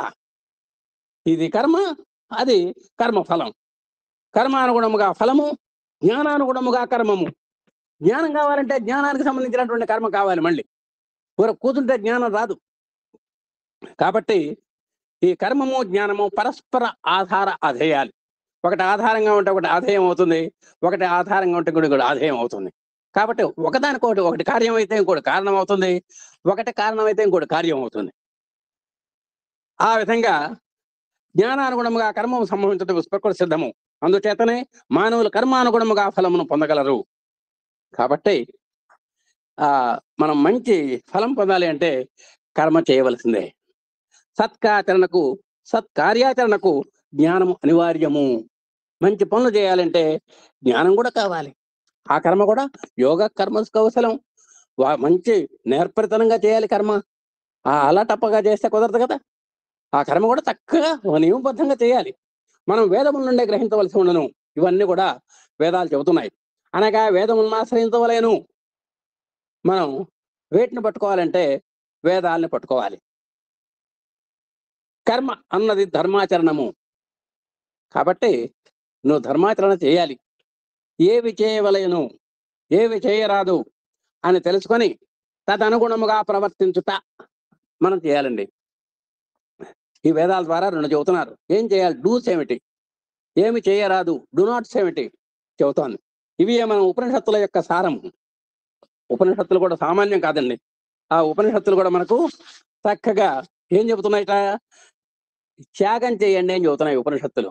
ఉపనిషత్తులు చెప్పేటువంటి ఒక్కటే ఒక వాక్యం, త్యాగేనైకే అమృతత్వ మానసు అని ఎలుగెత్తి తాడుతున్నాయి అవి. ఏది వేదాలు కూడా, ఏది ఉపనిషత్తులు. కాబట్టి ఏం చెబుతున్నాడు చూడండి. సత్యం వద, సత్యాన్ని మాట్లాడండి. ధర్మం చర, ధర్మాన్ని ఆచరించండి. ఇది చెబుతున్నాయండి. కానీ వీటికి విరుద్ధంగా జరుగుతోంది ఇప్పుడు. మనం సత్యం వధ అంటున్నాం. ఒక్క కింద పొల్లు పెడితే చాలు, అంటే సత్యాన్ని చంపండి అని. ధర్మం చెర, కాస్త ఆ త్యాన్ని కాస్త ఏత్వం ఇస్తే చాలు. అది అంటే ధర్మాన్ని జైల్లో పెట్టండి, అంటే అన్యాయాన్ని పెంచి పోషించండి, అసత్యాలు బాగా పలకండి అనే విరుద్ధమైనటువంటి అర్థాలు వస్తాయి. కాబట్టి అది కాదు దీని యొక్క ఉద్దేశము. సత్యం వద. అలాంటి సత్యం వద అనేటువంటి సూత్రాన్ని పాటించటం వల్ల ఒక సత్య హరిశ్చంద్రుడు ఎన్ని బాధలు పడ్డాడో, ఎన్ని పరీక్షలను ఎదుర్కొన్నాడో, చివరికి భార్యా బిడ్డలను కూడా అమ్ముకునేటువంటి స్థితి ఎలా వచ్చిందో, అంటే ఒక ఒక సూత్రానికి మనం కట్టుబడిన తర్వాత ఆ వచ్చేటువంటి మంచిగాని చెడుగాని మనం భరాయించాలి. ఒక సత్య హరిశ్చంద్రుడు యొక్క కథ ద్వారా సత్యం వద అంటే ఏమిటో, దాని యొక్క విలువ ఏమిటో మనకు తెలుస్తుంది. కానీ చివరికి సత్య హరిశ్చంద్రుడు ఏం నిరూపించాడు? సత్యమేవ జయతే, సత్యమే ఎప్పటికైనా జయిస్తుందని ఆయన ఘంటాపథంగా ఆయన జీవిత చక్రం ద్వారా మనందరికీ చెప్పాడు. ధర్మంచర, మాతృదేవో భవ. మనం తల్లికి నమస్కారం చేయండి అని అర్థం చెబుతుంటాం జనరల్గా. కానీ ఇది అది కాదండి. నీ యొక్క తల్లి దేవుడిగా కమ్ము, తల్లిని దేవుడిగా భావించేవాడిగా కమ్ము. అంటే నీ మాతృదేవతను ఎవరైతే తల్లిని దైవంగా భావిస్తారో వాళ్లే మాతృదేవో భవ అనాలి. నా తల్లిని రోజు కొడతాను, తిడతాను, హింసిస్తాను, రక్కుతాను, పీల్చి పిప్పి చేస్తాను అనేవాడి నోట వెంట మాతృదేవో భవ రాకూడదు. అంటే తల్లియే దైవముగా గలవాడివి కమ్ము, పితృదేవో భవ, తండ్రియే దైవముగా గలవాడివి కమ్ము అని అర్థం ఇవి. ఆచార్య దేవో భవ, అంతే, గురువే దైవముగా కలవాడివి కమ్ము. అతిథి దేవో భవ, అభ్యాగతో దేవో భవ, ఇవన్నీ కూడా అట్లాంటివే. సత్యాన్న ప్రమతవ్యం, సత్యమున కంటే, సత్యము అనగానే నువ్వు చాలా అప్రమత్తంగా ఉండాలి. సత్యం పట్ల జాగరూకతతో ఉండాలి అని దీని యొక్క అర్థం. ధర్మాన్న ప్రమితవ్యం, ధర్మం పట్ల నువ్వు చాలా జాగరూకత వహించాలి. అంటే ఎక్కడ కూడా ఏ సమయంలో ఎలాంటి కష్టమైనా నష్టమైనా నువ్వు సత్యాన్ని మీరకూడదు, ధర్మాన్ని జబదాటకూడదు అని చెబుతున్నాయి. ఇవన్నీ కూడా విధులు, వేదం చెబుతున్నటువంటి విధులు, ఉపనిషత్తుల్లో ఉన్నటువంటి సారం ఇదంతా కూడా. ఇక నిషేధములు, తాని సేవితవ్యాని, ఏవైతే నువ్వు సేవించదగినవి ఉన్నాయో వాటిని మాత్రమే సేవించాలి. నో ఇతరాణి, ధర్మ విరుద్ధమైనటువంటి, కర్మ విరుద్ధమైనటువంటి, చట్టబద్ధము కానటువంటి వాటిని నువ్వు పాటించకూడదు. యాన్యస్యాకం సుచరితాని, నీకు ఏవైతే రుచిస్తాయో, ఏవైతే నీకు సముచితమైనవి అనిపిస్తాయో, అంటే నీకు ఏవైతే శాస్త్రీయంగా కనబడతాయో, తాని త్వయా అస్యానో ఇతరాణి, వాటిని నువ్వు ఆచరించాలి. ఇతర ధర్మ విరుద్ధమైనటువంటి వాటిని ఆచరించకూడదు, వాటిని అసలు నువ్వు అనుసరించకూడదు అని చెబుతున్నాయి.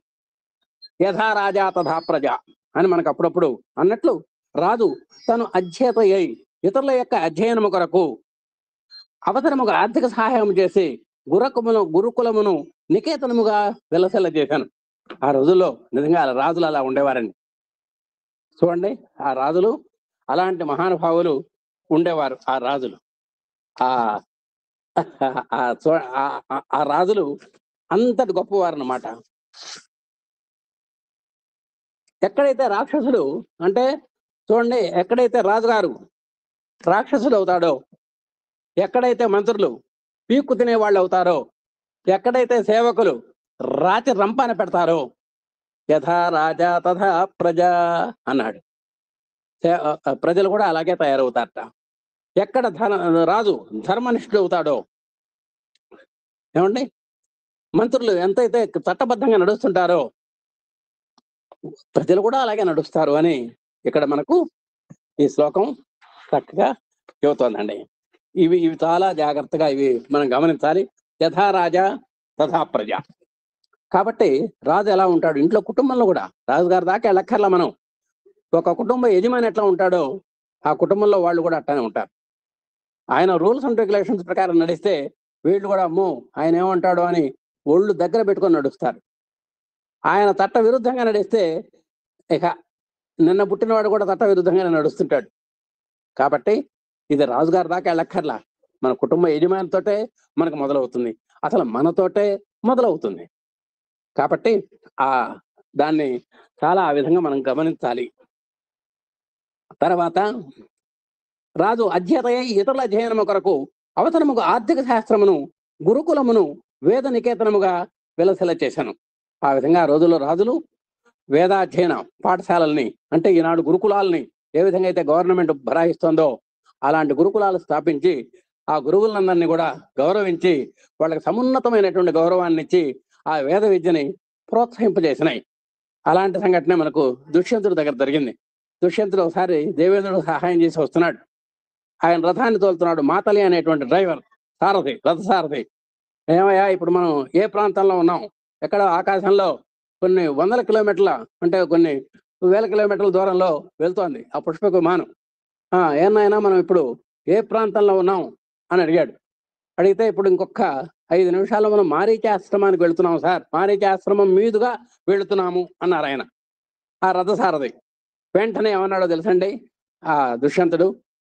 అనతిక్రమణాన్ని శ్రేయాంసి, అంటే మహర్షుల్ని మనం అతిక్రమించి వెళ్ళకూడదు.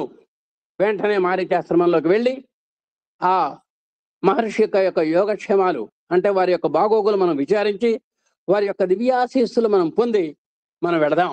కాబట్టి మారీచాశ్రమంలో మన ల్యాండ్ జై విమానాన్ని అన్నాడండి. అంటే ఆ రోజులు నిజంగా, అంటే ఆ గురుకులాలకి మహారాజులకు ఉన్నటువంటి ఆ సన్నిహిత సంబంధాలు, ఆ ప్రేమాతరాలు, గౌరవాభిమానాలు మీకు ఉదాహరణగా మత్తుకు చెప్పానమాట. అప్పుడు వెంటనే దుష్యంతుడు దిగాడండి. దిగి వెంటనే సాక్షాత్కారంగా ఆయన దిగంగానే ఓ చిన్న సంఘటన జరిగిందండి. చిన్న ఊరిక ఒకడు పులిపిల్లలతో ఆడుకుంటున్నాడండి ఒక కుర్రాడు. జృంభస్వర జృంభస్వ సింహళింబ తే దంతాన్ని గణయిష్యామి అంటున్నాడు వాడు. ఏ పులిపిల్ల, ఏ సింహపిల్ల, నోరు తెరు, నీ పళ్ళు లెక్క పెడతాను అంటున్నాడు వాడు. పిలిపిల్ల పళ్ళు లెక్క పెట్టడానికి? ఏ సింహం పిల్ల, నోరు తెరువు, నేను నీ యొక్క దంతాలు లెక్క పెట్టాలి, I have to count your teeth అంటున్నాడండి. వాడంతా అరబుడ్డాడు, గట్టిగా నిక్కర్ వేసుకున్నాడు, మంచి ఆ ఋషి సంబంధమైనటువంటి దుస్తులు దొరికాడు. ఏంటి వాడు బెత్తరపోయినాడు దుష్యంతుడు. ఏంటి అసలు బుడ్డాడు, అరబుడ్డాడు, వీడు దుంపదాగా ఇంత చిన్నవాడు ఇట్లా చేస్తున్నాడని. అప్పుడు నిజంగా మీరు ఆశించరు, అతనే దుష్యంతుడి యొక్క కొడుకు భరతుడండి. చివరికి ఆ విధంగా ఆ మారీచాశ్రమంలో తన భార్యను గుర్తించడం, కుమారుడిని గుర్తించడం, ఇదంతా కూడా అభిజ్ఞాన శాకుంతలంలో అనేటువంటి నాటకంలో వస్తుందండి. ఆ మారీచాశ్రమం యొక్క దివ్యాశీస్సులు పొందటం ఇవన్నీ జరిగింది. దేనికి చెబుతున్నామంటే, అంత రాజుని యొక్క హోదాలో ఉన్నా సరే ఒక మహర్షులు అంటే ఏమిటి, ఒక వేద గురువు అంటే ఏమిటి, వేదాలు చెప్పేటువంటి అధ్యయన కేంద్రం అంటే ఎలా ఉంటుంది, వాళ్ళకి ఎలాంటి గౌరవం ఇవ్వాలి, వాళ్ళకి ఎలాంటి వస్తువులు కల్పించాలి అనేటువంటిది ఆనాటి పాలకుల యొక్క విధి నిర్వహణలో భాగం అనమాట. అందుకనే ఆర్థిక సహాయం చేసి గురుకులమును వేద నికేతనముగా విలసెల్ల చేశాను ఆనాటి రాజులు గారు. వేదములను రక్షించుట అనిన వేద విధులను రక్షించుటే. అందుకని మన స్వామి యొక్క కోళ్ళలో కూడా వేద పరిరక్షణ, విద్వత్ పోషణ అని 2 ఉన్నాయి మనకు. అందుకనే ఈ వేద పురుష సప్తాహ యజ్ఞాలు 1968లోనూ 69లోనూ ప్రారంభించడం, ప్రతి సంవత్సరము దసరాకి జరపటం, ఎంతో మంది వేద పండితులను రప్పించటం, వారి యొక్క విద్యని అక్కడ చక్కగా వినియోగం జరిగేలాగా చూడటం, వారికి ఎన్నెన్నో పారితోషికాలు ఇవ్వడం, ఇవన్నీ కూడా జరిగింది. నిన్న నరసింహన్ గారు కూడా అలాంటి మంచి సంస్కృత పండితుల్లో ఒక ఆయన. ఆయన ధోతి తిరిగితేనే వెంటనే గదిలోకి వెళ్ళి రెండు ధోతలు ఇచ్చినటువంటి సంఘటన నిన్న నరసింహన్ గారిలో మనం చూసాం. అంటే వేదాలన్నా, వేదం చెప్పేటువంటి గురువులన్నా, మరి ఒక భగవంతుడికి, వేద పురుషుడికి అంత ఆదరణ ఉంది. మరి ఆ రాజులకు కూడా ఆదరణ ఉంది. అవి స్వర్ణయుగం రోజులు అన్నమాట అవి. తర్వాత మరి నేటి సవ్య సమాజంలో ఇతర విద్యావేత్తలకు వలె వేద విధులకు కూడా ఉద్యోగ అవకాశాలను కల్పించుట ఒక ప్రధాన అంశం. ఒక బీటెక్, ఎంటెక్ చదివినటువంటి వాడికి ఉన్న ఆదరణ ఈనాడు వేదంలో ఘనపాటికి లేదండి. వీళ్ళకి ఉద్యోగాలు లేవు, భృతి లేదు. పొట్ట చేత పెట్టుకొని హలో లక్ష్మణ అని అంటూ వెళ్లాల్సి వస్తుంది ఈనాడు విద్యావేత్తలంతా కూడా. కనీసం ఉద్యోగం దొరకటం లేదు. ఉద్యోగం దొరకకపోతే, ఉద్యోగం దొరికిందని కాస్త సంతోషిస్తే, ఏ గుళ్ళోనో పూజారి ఉద్యోగం దొరికిందని తప్పిస్తే కనీసం ధర్మపత్ని వచ్చేటువంటి అవకాశం కూడా ఎవరు వేదం చదువుకున్న వాడికి పిల్లనిచ్చేవాడు ఆల్ ఇండియాలో ఎవడో కనబట్టలేదండి. అంటే ఆ వేద చదువుకున్న వాడికి, వేద విధులకు, వేదజ్ఞులకు ఎంత దుర్భర పరిస్థితి వస్తుందో నేటి సమాజంలో ఒకసారి చూడండి మీరు. కానీ అది దొరకట్లేదు. వాళ్ళకు ఉన్నటువంటి సముచిత స్థానం ఇప్పుడు దొరకట్లేదు. ధర్మో రక్షిత రక్షిత రుద్రంలో కూడా వచ్చింది మనకు. మొన్న చెప్పాడు, ధర్మ ఏవ హతో హంతి, ధర్మో రక్షిత రక్షిత, తస్మాత్ ధర్మో నహంతవ్య, మానో ధర్మో హతో వధీత్ అని ధర్మం చెబుతోందండి. ఎవడైతే ధర్మాన్ని కాపాడుతాడో ధర్మం అతన్ని కాపాడుతుంది. ఎవరైతే ధర్మానికి హాని తలపెడతారో అతని ధర్మం నిలువున చీల్చి పారేస్తుంది ఏనాటికైనా సరే. తస్మాత్ ధర్మో నహంతవ్య. కాబట్టి ఎప్పుడు కూడా ధర్మాన్ని మనం తోలనాటం కానీ ఏం చేయకూడదు, తృణీకరించకూడదు, తృణీకార భావంతో చూడకూడదు అన్నాడు. మరి వేదాన్ని నిర్లక్ష్యం చేస్తే ఏమవుతుందండి అని మీరు ప్రశ్న వేయచ్చు. ధర్మాత్ అంటే వేదాన్ని మనం పోషించడం వల్ల, ధర్మాన్ని పోషిస్తే వచ్చే లాభాలు కూడా చెబుతున్నారు. ధర్మాత్ అర్థ ప్రభవతి. నీకు ఏ అర్థం కావాలన్నా సరే, ఏ సిరి సంపదలు కావాలన్నా కూడా నువ్వు ధర్మాన్ని పాటించాలి. ధర్మాత్ ప్రభవతే సుఖం. నువ్వు ఈనాడు పుత్రులతోటి, పౌత్రులతోటి, మరి భార్యాభర్తల సంబంధంగా ఏ సుఖాలు పొందుతున్నా సరే అది ధర్మం వలనే. ధర్మాత్ లభతే సర్వం. అది ఇది ఏమిటయ్యా, అన్ని కూడా ధర్మం వల్లనే మనకు కొనగొడతాయి. కాబట్టి ధర్మసారమిదం జగత్ అన్నాడు. కాబట్టి జగత్ ధర్మము, ధనమూలమిదం జగత్ అంటాం మనం. ధర్మసారమిదం జగత్ అని ఆ పెద్దవాళ్ళు అంటున్నారు. కాబట్టి ధర్మం రక్షిత రక్షిత, ధర్మం మనం రక్షించిన మల్లం ధర్మమే రక్షించును. ఈనాడు వేదాధ్యయనం అన్నది కేవలము ఆర్థికముగా బలహీనల కర్తవ్యముగా చిత్రింపబడి మిక్కిలి అధోగతిలో ఉన్నది. ఏమీ చదవకపోతే వేదానికి వెళ్ళవయ్యా అనే స్థితి వచ్చిందండి. ఇప్పుడు ఏ చదువులు చదవలేం, అన్ని లక్షలతో కూడి ఉన్నాయి, లక్షల ఫీజులు ఉన్నాయి. కాబట్టి లక్షణంగా వేదం చదువు నాయన అంటున్నారండి. ఇప్పుడు లక్షలు పెట్టి నువ్వు చదవద్దు, నువ్వు లక్షణంగా వేదం చదువుకో అంటున్నారు. చదివామండి, బాగానే ఉంది.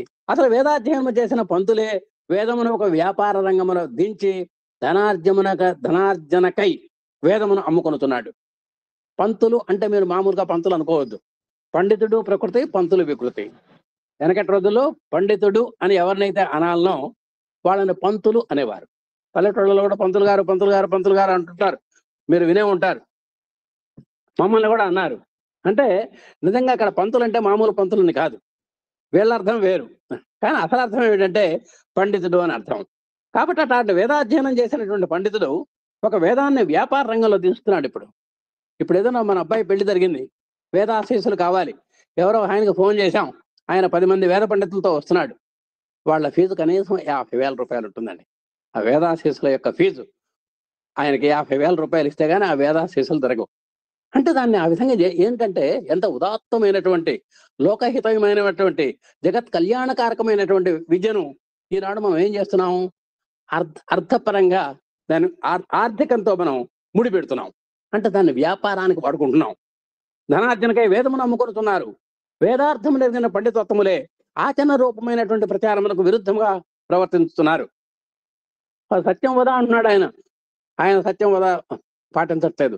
ధర్మం చర అంటున్నాడు, ధర్మాన్ని పాటించట్లేదు. అంటే అందరూ అని కాదు, కొంతమంది కుహనా పండితులు ఈ విధంగా చేస్తున్నారు. వేదం పొట్టకూటి విద్యగా వినియోగించుకొనుతున్నారు. చివరికి కడుపు నింపుకోవటానికి కూడా వేద పండితులకు చాలా ఇబ్బంది వచ్చింది. ఇదే అధర్మమునకు లోక అశాంతికి కారణము. కాబట్టి మనకు ఇంత అశాంతిగా లోకంలో ఇంత హింస పెచ్చు మీరటానికి కారణం ఏంటంటే ఆ వేద పోషణ, విద్వత్ పోషణ జరగకపోవటమే. నువ్వు ఒకటే గుర్తు పెట్టుకోండి, మనం ఎంతో మందికి ఎన్నో ఇస్తాం. శాస్త్రం చెప్పిందండి, వేద విదేకిల దత్తం దత్తం, ప్రియతమయాసహ సుప్తం సుప్తం, బంధు జనై సహ భుక్తం భుక్తం, అన్యమదత్తం అసుప్తం అభుక్తం అని చెప్పింది శాస్త్రం. ఒక్క వేద పండితుడికి కనుక 100 రూపాయలు, ఒక్క రూపాయి ఇస్తే మీరు 100 రూపాయల ఫలితం మీకు వస్తుందండి. మనం ఎంతో మందికి ఇస్తాం, ఎంతో మందికి ఇస్తుంటాం. కానీ వేద పండితుడు కనబడ్డప్పుడు, మీరు ఎక్కడైనా సరే వేద పండితుడు తటస్థపడినప్పుడు ఆయనకి ఇచ్చేటువంటి కానుకే నిజమైన కానుక. దేనికని? ప్రపంచంలో ఈ సృష్టిలో అత్యుత్తమైనటువంటి, అత్యుత్కృష్టమైనటువంటి విద్య వేద విద్య. అలాంటి ఆధ్యాత్మ విద్య నేను అని శ్రీకృష్ణుడు ప్రకటించినటువంటి నేపథ్యంలో అలాంటి వేద విధులైనటువంటి వాడికి ఒక్క రూపాయి ఇస్తే మీకు 100 రూపాయల ఫలితం వస్తుంది. అందుకనే శాస్త్రం చెప్పింది, వేద విదేకల దత్తం దత్తం. వేదం చదువుకున్న వాడికి ఇచ్చిందే ఇచ్చింది అని దాని యొక్క అర్థం. బంధు జనై సహ భుక్తం భుక్తం.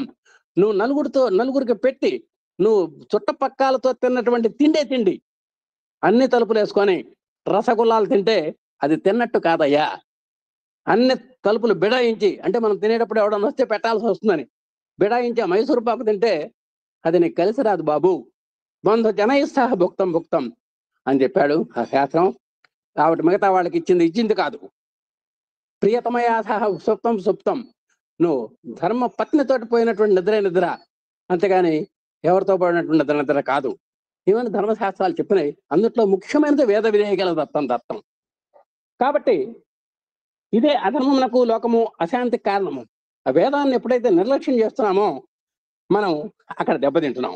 ఇట్టి వారులకు గట్టిగా నచ్చజెప్పి తిరిగి సక్రమమైనటువంటి మార్గమున ఈ వేద ప్రమాణములను అనుసరించిననే లోక కళ్యాణము, లేకున్నా పతనము తప్పదు. కాబట్టి ఇప్పటికైనా సరే మనం అందరం కూడా ఏమాత్రము తెలిసినటువంటి వారైనా సరే మనం వేదాన్ని రక్షణ చేయాలి, వేదాన్ని అభ్యసించాలి, వేదం చదువుకున్నటువంటి వాళ్ళకి గౌరవం ఇవ్వాలి, వాళ్ళ ప్రేమాదరాలతో మనం ఆదరించాలి, గౌరవించాలి. అప్పుడే లోకం సుభిక్షంగా ఉంటుంది. లేకపోతే నెమ్మదిగా లోకం అరాచకానికి పాలై క్షీణిస్తుంది అని చెబుతున్నారు. భారతీయ పరమార్థ వాహిని నాటి నుంచి నేటి వరకు ఈ వేద ప్రమాణములను పాటించి పాలించి పైనింపుడని పలు విధములు తెలుపుతున్నది. కాబట్టి ఎన్నో రకాలుగా, ఎన్నో కోణంలో మీరు ఆ వేద సూత్రాలను పాటించండి, వేద ప్రమాణాలని మీరు అంగీకరించండి, వాటిని పాటించండి. హాయిగా మీరు సుభిక్షంగా ఉండండి, మీరు హాయిగా నిశ్చింతగా భద్రంగా ఉండండి అని ఆ వేద సూత్రాల ప్రకారం నడుచుకోమని చెబుతున్నాయి. ఎన్ని వేదాంతములు చెప్పినను ఆచరణ ప్రధానమైన ఆదర్శం అన్నది పెద్దలు మర్చిపోయినారు. కానీ ఇక్కడ చెప్పండి, ఈ సూత్రం చాలా గొప్పదండి. ఎన్ని వేదాంతములు చెప్పినను ఆచరణ ప్రధానము. టన్నుల యొక్క సాహిత్యం చదువుతాం మనం, ఎన్నో టన్ను విజ్ఞానం సంపాదిస్తాం, ఒక ఔన్స్ కూడా ఆచరణలో పెట్టాం. అదే చెప్పాడు శాస్త్రం, పరోపదేశే పాండిత్యం సర్వేషాం సుకరం రుణాం స్వీయే ధర్మమనుష్ఠానం కస్యచిత్ మహాత్మన అని చెప్పింది. అంటే ఇతరులకు ఉపదేశించడంలోనండి అంతకంటే భారతదేశంలో ఆల్ ఇండియాలో అంటే మన బాగుండదని, ఆల్ ఇండియాలో తేలికైనటువంటి పని ఏమిటయా అంటే ఇతరులకు సలహా ఇవ్వటం, ఇతరులకు ఉపదేశించడం. గంటలు ఉపదేశిస్తాం. స్వీయే ధర్మమనుష్ఠానం. అదే మనం ఆచరించాల్సి వచ్చేటప్పటికీ ప్రాణం మీదకి వస్తుందండి. ఆచరిస్తాం. మరి ఆ బాబా గారు నాటకం రాశారు, చెప్పినట్లు చేస్తారా అని. దాంట్లో ఉన్న పరమార్థం ఏమిటి? అక్కడ అందరూ చెప్పేవారే, దాంట్లో ఆచరించేవాడు ఒక్కడు లేడు. ఏది ఆ నాటకంలో హీరోలంతా కూడా. అలాంటి వాళ్ళకి బుద్ధి చెప్పి ఒక కుర్రాడి చేత చెప్పినట్లు చేస్తారని నాటకం రాశారు. దానికి అర్థం పడుతోంది ఈ మాట. కాబట్టి వేదాంతములు చెప్పటం కాదు, వింటం కాదు మనకు కావాల్సింది. దాంట్లో ఒక్కటైనా సరే ఆచరణలో పెట్టాలి. అప్పుడే నువ్వు ఆదర్శప్రాయుడు అవుతావు అంటున్నారు పెద్దలు. మనం దాన్ని మర్చిపోయినాం. వారిని మేలుకొల్పి ప్రాచీన వేద విహిత సాంప్రదాయములను కాపాడుతురుగాక. కాబట్టి అలాంటి వారిని బారిన పడకుండా మనం చేయగలిగితేనే చెప్పాలి. ఆ రామకృష్ణ పరమహంస ఏమంటే ఆ పిల్లవాడికి బెల్లం మానవయ్యా అని చెప్పడానికి నెల రోజులు ఆగిరామన్నాడు. ఎవరో హామీ వచ్చింది, ఏమండి మా వాడు బెల్లం విపరీతంగా తింటున్నాడు, డబ్బాలు డబ్బాలు లాగేస్తున్నాడండి. అటకెక్కుతున్నాడు. వెనక ఆ రోజుల్లో పెద్ద దీంట్లో పెట్టేవాడు ఇతడి వాటిలో దాడి మన పాత్రలు ఉండేవి. వాడు పైకెక్కలా తింటున్నాడండి, మా మాట వింటలేదంటే, అమ్మ 4 రోజులు ఆగి రండి అన్నాడు ఆయన, రామకృష్ణ పరమహంస గారు. అప్పుడు అంటే ఈయనకు కూడా కాస్త బెల్లం తినే అలవాటు ఉందిట. అవన్నీ మానుకొని నిష్టగా నైష్టికంగా తయారై ఆత్మ సంయమనం పాటించి ఫేష్ ఇక నేను చెప్పచ్చు అనేటువంటి ఉద్దేశానికి వచ్చి అప్పుడు ఎరా అబ్బాయి సురేష్, నువ్వు రేపటి నుంచి బెల్లం మానేయాలరా, ఇది గురువు గారి మాట, దవ దాడితే ఊరుకోం అన్నాడు. అలాగే గురువు గారు అన్నాడు. దేనికంటే ఆనాడు పెద్దల మీద గౌరవం ఉంది కాబట్టి, మీ అమ్మ చెప్పిందో మళ్ళా తినమని మళ్ళీ ఊరుకునేది లేదు అన్నాడు. అలాగే మా అమ్మ మీద ప్రమాణంగా చెబుతున్నాను నేను తిన్నాను అన్నాడు. వాడిని కాస్త బయటికి వెళ్ళాడు వాడు కుర్రాడు. వెంటనే తల్లి, ఏమండి ఈ ముక్క చెప్పడానికి 4 రోజులు దేనికి సార్, ఇవాళ కరెక్ట్గా ఆగస్టు 14 వచ్చింది, జూలై 14నే చెబితే సరిపోయేది కదా అంటే, కాదమ్మా నాకు కూడా తినే అలవాటు ఉంది, ముందు నేను మానేసి మీ వాడికి చెబుతున్నానమ్మా అనేసరికి అప్పుడు కాళ్ళ మీద పడింది. అంటే మహాత్ములైనటువంటి వాళ్ళు ఎలా ఉంటారు, వాళ్ళ ఆదర్శాలు ఎలా ఉంటాయి, వాళ్ళ బోధలు ఎలా ఉంటాయి అనేది అలాంటి కోవలోనే మన సత్యసాయి బాబా గారు కూడా ఏదైనా సరే ఆయన చెప్పారు అంటే ఆయన ఆచరణలో పెడితేనే ఆయన చెప్పేవారు. అలాంటి ఆచార్యుల్లో మరి ఆచార్యోత్తములైనటువంటి ఆ భగవాన్ సత్యసాయి బాబా వారి యొక్క దివ్య ఆశీస్సులతో ఈనాడు మనం కొన్ని వేదాలకు సంబంధించినటువంటి కొన్ని విలువలు కొన్ని స్వామి యొక్క అనుగ్రహంతో తెలుసుకున్నాం. అలాగే మన అధినేత దంపతుల యొక్క ఆశీస్సులు, అలాగే మీ అందరి యొక్క ఆదరాభిమానాలతో ఈరోజు ఈ 4 ముక్కలు మాట్లాడటానికి స్వామివారు ఇచ్చినటువంటి అమేయమైనటువంటిది ఆ శక్తి సామర్థ్యాలకు హృదయపూర్వకమైనటువంటి చరణారవిందాలకు నమస్కారం చేసుకుంటూ, మరి దీంట్లో మరి ఎంతవరకు మనం గ్రహించాము ఏమిటి అనేది మనం నెమ్మదిగా నెమరు వేసుకుందాం. మరి అందరికీ సాయిరాం, ఓం శ్రీ సాయిరాం, జై జై సాయిరాం.